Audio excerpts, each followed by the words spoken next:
Hello, this is Jim Craddock, and today is Tuesday, March 24th, 2026. And I've got some interesting things to cover today. Just as a general summary, I will be reviewing the basics of my upcoming paper uh, on the saline oscillation hypothesis, and I will go into that in a moment. It's based on foundations from within redacted science, which I now accept as real science. I'll go over that as well. Uh, and then I'll just go over some general things. So we'll start with all the general stuff that everybody needs, and then the stuff that they don't need, and then we'll talk about the paper. So first, symptoms. I continue to feel good with very low pain. Uh, Almost negligible as far as the abdominal pain. Uh, I have had a little bit of issues with waking early.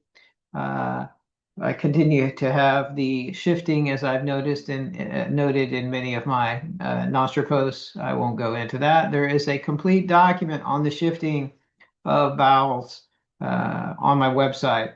I highly encourage you not to read it. Uh, what else? Cold hands and cold feet, both are intermittent. Being outside seems to help.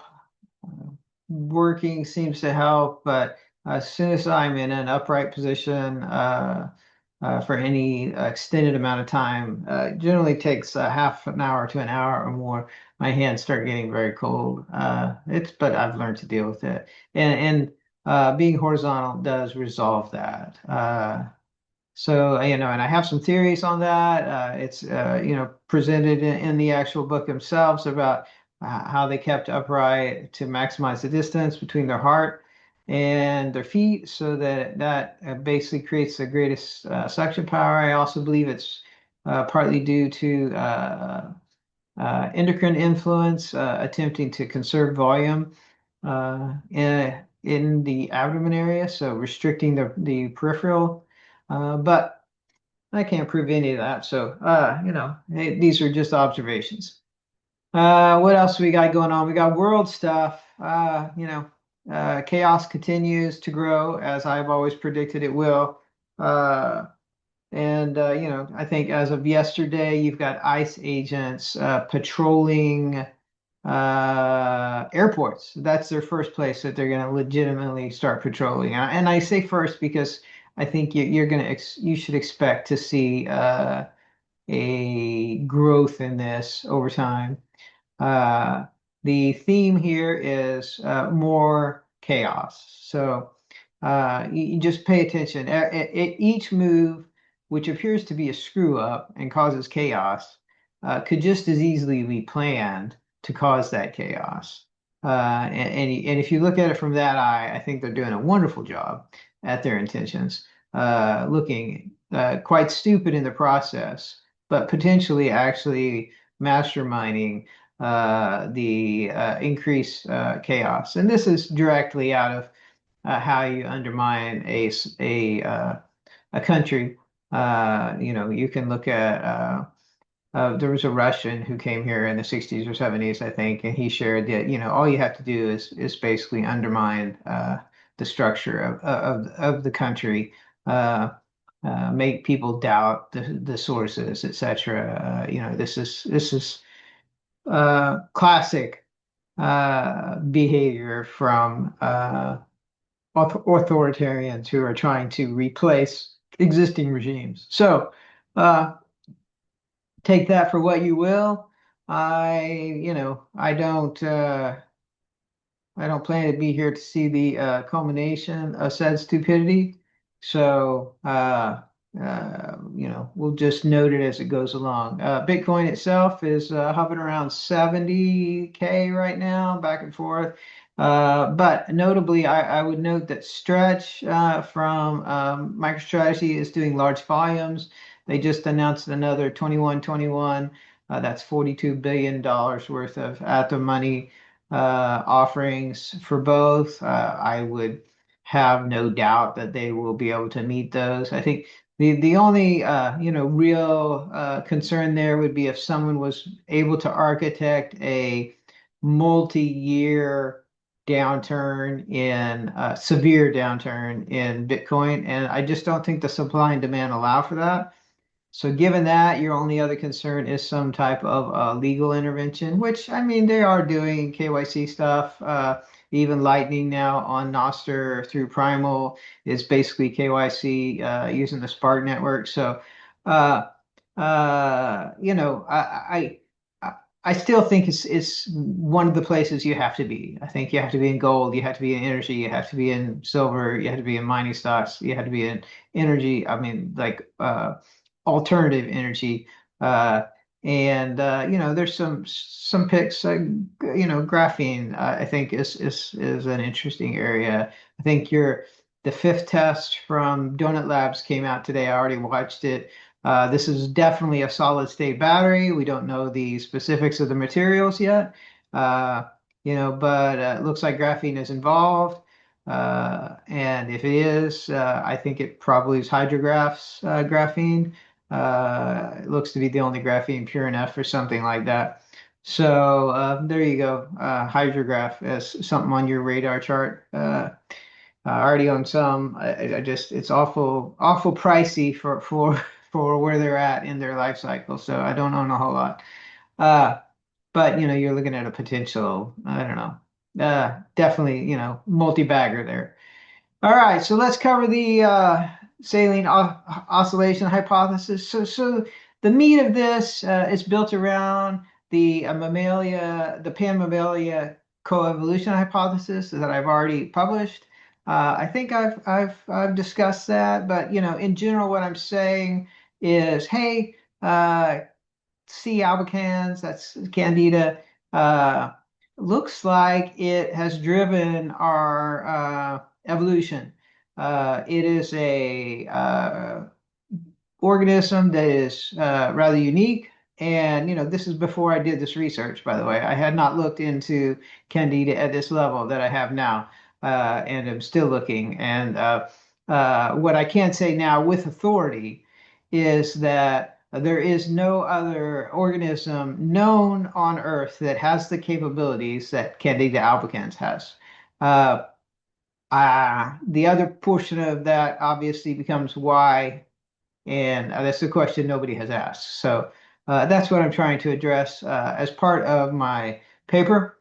I believe there are very valid reasons why it is what it is. There is no reservoir, no source to go find your Candida. It's just everywhere.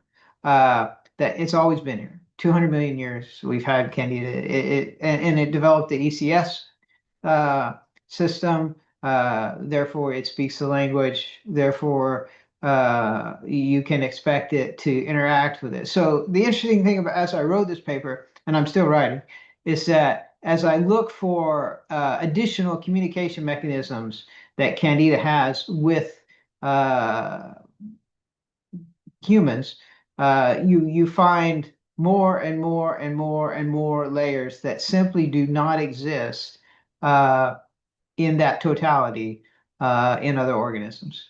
So I thought about reading the abstract. It's kind of lengthy, but I guess to get it in my voice one time, and this is a draft, so take that for what you will. It is definitely going to change uh, because I still have some significant additions that will be going into it.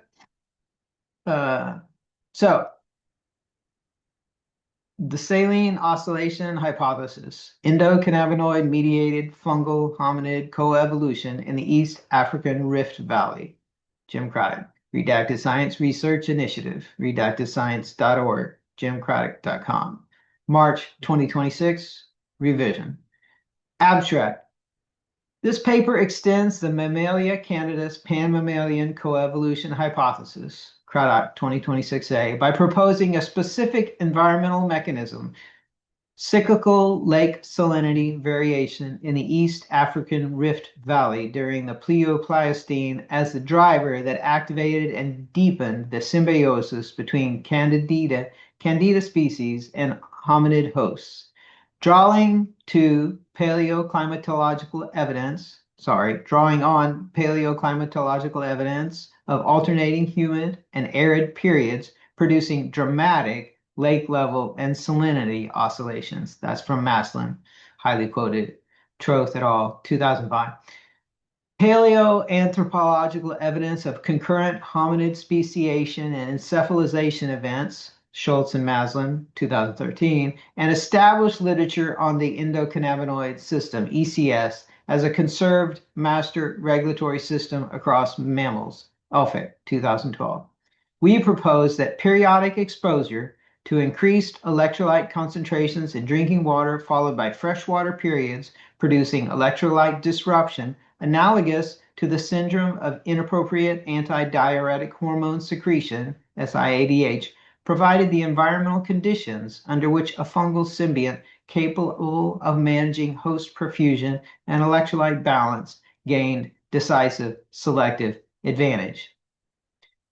This is all straight out of literature, folks. All this data is out there. All you have to do is go look for it. I've provided the sources. Continuing.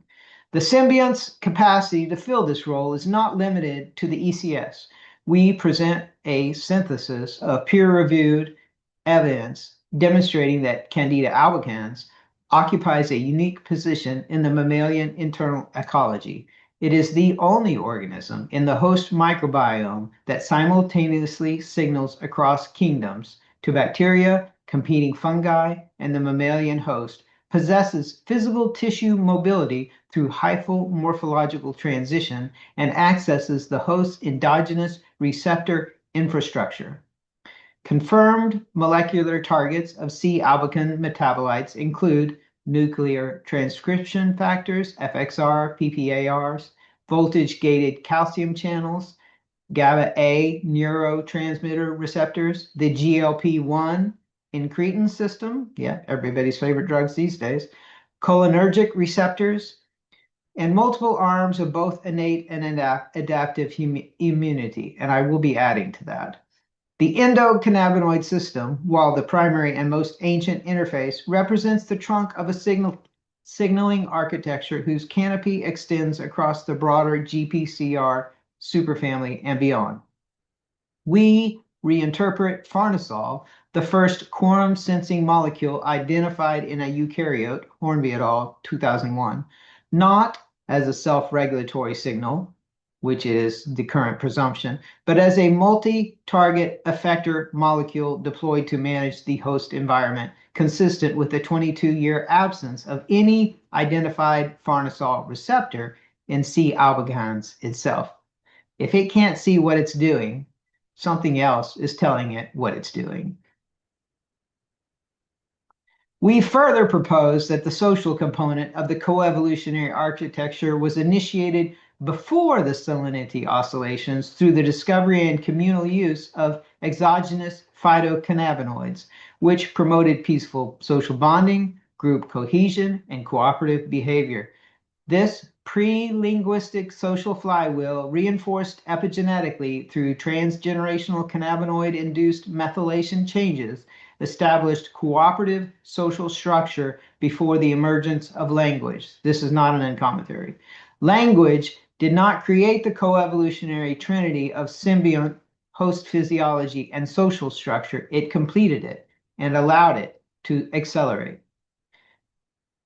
Single-cell transcriptomic evidence, Dumas et al., 2023, demonstrating pre-positioned bet hedging, distributed survival strategies, and controlled genome destabilization in C. albicans populations is reinterpreted within this coevolutionary framework as architectural rather than merely pathogen adaptive, consistent with an organism refined across approximately 200 million years of mammalian coevolution. It is the ultimate survivor, a biochemical computer, continuously recalculating what moves might be required next. The C. albicans genome, 14.3 megabytes, approximately 6,400 genes, encodes over 1,300 genes with no orthologs in other yeast species, the majority of which remain functionally uncharacterized. We designate the symbiont active hominoid phenotype, Homo candidus, and argue that a subsequent genetic shift in cardiac architecture from suction dominant to pump dominant circulation disrupted the coevolutionary trinity, producing the modern human condition in which the symbiont persists commensally but can no longer execute its full physiological program. 15 testable predictions are presented so far, including proposed experiments in simulated gastric environments, comparative microbiome analysis of Rift Valley populations, computational genomic analysis of uncharacterized C. albicans genes using biological foundation models, and molecular dating of the C. albicans C. dublinus divergence.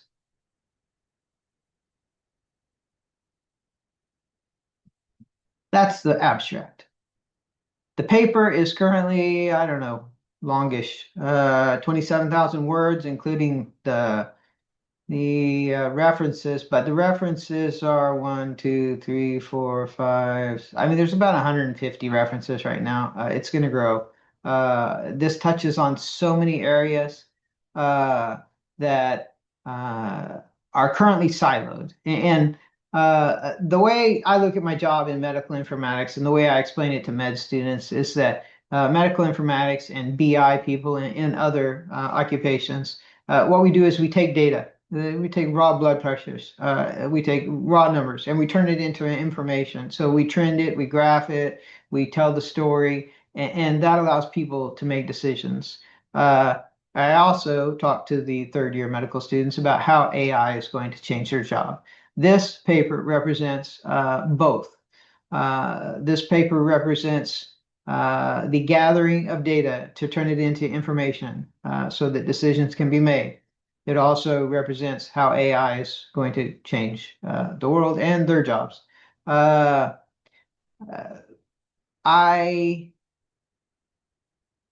feel at this point, with the amount of research I've done already, this is a very solid hypothesis. You could argue with points of it. The weakest point, obviously, being the heart-related circulatory impacts. When you're one of one, it is hard to say that that's the truth. All right, so that's the abstract. I'm going to go through the basic outline as well, I guess, just to give a little bit more depth without going through the whole paper. From what I understand, it is perfectly fine to do all this as long as I don't post everything online at once.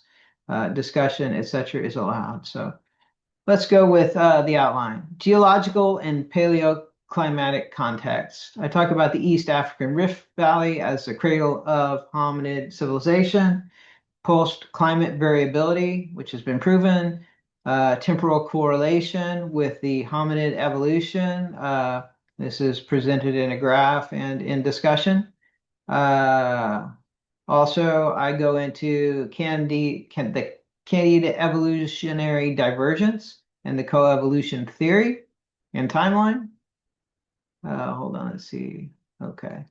The pre-linguistics social flywheel, which is cannabinoid discovery before the salinity oscillation, the social bonding effect, continuity through the salinity period, move into the saline oscillation mechanism, the mechanistic sequence, evidence for sodium-dependent physiological issues, the vascular mechanics of the perfusion system, and dietary generalism as a selection criteria. From there, I move into a very large section on beyond the opportunistic pathogen. This covers the cross-kingdom interactions.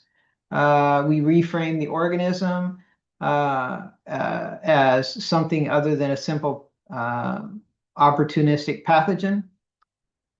We discuss the scope of the signaling network: fungal to fungal signaling, fungal to bacterial signaling, fungal to host signaling, the peptide signaling layer, extracellular vesicles, the logistics of coordinated signaling, small RNA cross-kingdom signaling, oxylipin mimicry, prostaglandin production, and the shared arachidonic acid economy, bioelectric signaling, ion manipulation, and the electrochemical interface. We make a caveat that most tests that have been done on Candida are in vitro, which are definitely not its host environment and really don't give you a great idea. If you can imagine, you're basically controlling all variables and manipulating one, whereas Candida itself lives in a continuously varying environment. And when you manipulate one, it most likely is causing changes to other things that are not reflected in vitro test. The absent receptor, we talk about that, farnesol. Evolutionary adaptability, the biological prepper. Here we talk about the bet hedging, and then portion on positional authority. Then I go into the evolutionary trinity, language as an accelerant. Here, this gets into something that you have to realize about this condition, that there are times in it when you are very weak. These are generally short periods of time, say weeks to a month or two. But if you were in a society that did not support those weak people, you could not get to the next cycle, the next phase. So the society must support those people, because those phases were reached, or evolution wouldn't have gotten to those points where those phases could be reached in the first place. So by definition, if those phases exist, they were reached. And the only way they could be reached was through support from a social structure. Because I can tell you from experience, you are pretty much useless for a short amount of time there. Let's move on. Language and the transmission of late stage cognitive enhancement. So why did they preserve these people? I deal into that, and I believe that is partly why you're listening to me right now, is that late in this development stage, there is a kind of enhanced cognitive ability. I don't want to say that it is an increased intelligence. I don't think it is an increase in intelligence. To me, it is a increase in logical processing, gateway mapping, decision trees, that type of thing. I cannot remember a person's name for the life of me. Okay, so it is not that type of enhancement. It is being able to say A and Z and fill in all the letters in between. That's the type of thing it is. Suction dominant versus, oh, wait, sorry. And then we talk about evidence from the fossil record in the evolutionary trinity. We go on, section 7 is archaeological evidence from the cannabinoid flywheel, ritual cannabis use in mortuary contexts, the pharmacological arguments for cultivation priority, endogenous cannabinoids running, and the Rift Valley, where do the world's best runners come from? That area. And did you know that a runner's high is not from endorphins? I thought it was from endorphins. During my research, I found out it's actually from cannabinoids. So those kind of fit to me, that some of the best runners in the world would be coming from the place where this development took place, because most likely they were self-medicating with running. I could tell you between the stage changes, while you do okay, you feel an urge to exercise is the best I can say. Because when I did not exercise, I felt tense. I felt just not well. But if I went and ran, did cardio, especially lifted, sweating, all of those things really changed how I felt. Uh, so that's in there. Then in section 8, the cardiac architecture hypothesis, breaking the trinity. So at some point we popped out of this. Why did we pop out of this? How did we pop out of this?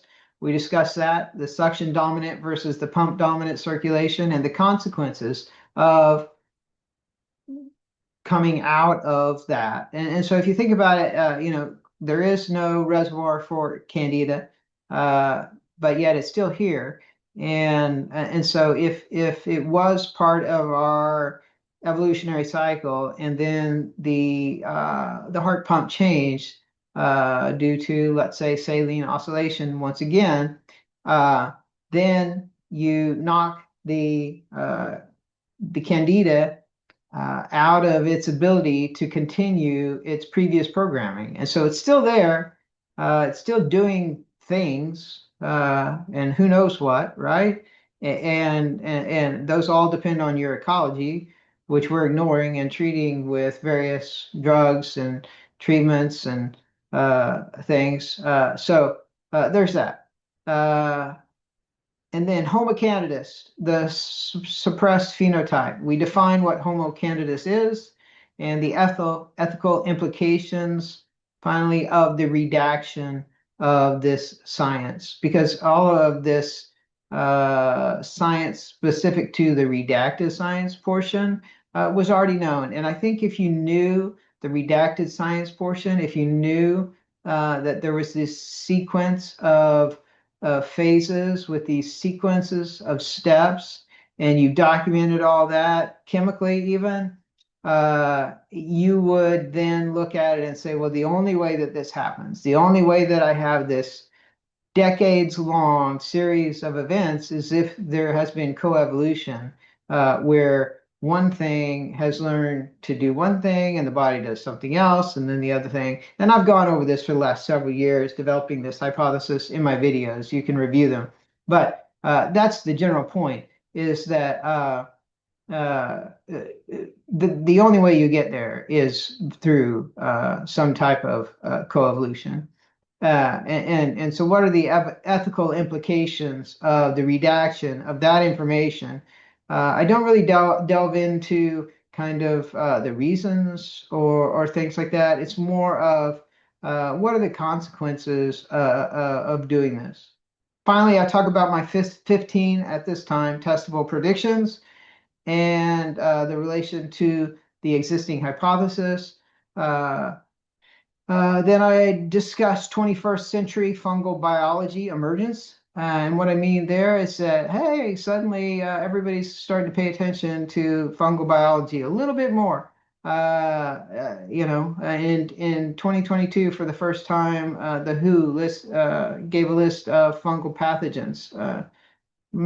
Kind of interesting timing, right around the time that I began my journey. So then the conclusion. That's essentially our video for today. This paper will be completed within, a very short amount of time. I like to say I live existentially, so I don't count on, extended periods of time in order to get my work done. Therefore, I focus and get it done with some priority. I believe this is impactful work. I believe that this has the potential to contribute greatly to the progress of science and medicine. I also believe it has serious implications for the current institutional state of said things. Those are not mine to be concerned with. My job is to bring the data and turn it into information. So Once again, I'm Jim Craddock. I have terminal onset diabetes insipidus with candidiasis major. As we have just discussed, that is a relationship with a symbiote that I have in a different stage than most people due to events in my life. Thank you for listening. Please share this video. This is important. The people that eventually read the paper, I think if you just looked at the list of references alone, you would be able to guess the contents of the paper. I think that in and of itself is rather revelatory. I think that uh, you know, this work will be, mm, what's the right word? Ignored, then they'll fight you. You know how it goes, etc. So there will be eventual acceptance of my arguments. There is really no other path because this is the true path. Now, exactly if everything happened with saline hypothesis exactly the way that I hypothesized, there's some flexibility there, I think. But the rest of it is pretty hard science. My life is definitely hard science to me. So to me, this is a rather inevitable work. If I had not written it, someone else would in the future. Uh, I just happen to have firsthand knowledge that the only other people that have were most likely classified. So I'm not, and I can give it to you. And all my science from Redacted Science is Creative Commons by 4.0. So since they don't have the science documented, everything that I have documented independently in Redacted Science becomes Creative Commons by 4.0.